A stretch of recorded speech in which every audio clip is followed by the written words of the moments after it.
What is the One Room Challenge? It's an 8-week challenge started by Linda Weinstein in 2011 out of a desire to complete a room in her house because as designers, ours come last, clients come first. So she started an accountability group with other designers and the ORC was born. So for this challenge, we chose to do our primary bedroom. We started by asking the different vendors that we work with, who we love, products that we love, that we want to use in our projects, and they kept saying yes. We started going to work.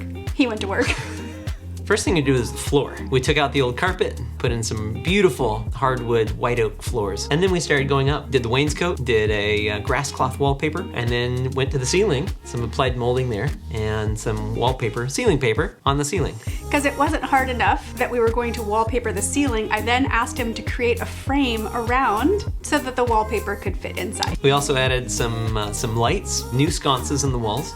We added a new center fixture, and we added some hardware on the doors and all of the drawer pulls on our nightstands and dresser. And then inside our drawers that you can't see are docking drawers. None of this would have been possible without all of our incredible sponsors, our friends in the community. Obviously, none of it would have been possible without you. Oh, thanks. So thank or you. Your great design. Thank you. But did I tell you he actually built the bed? He built the bed. Cheers. Cheers. Thank you. Thank you, One Room Challenge.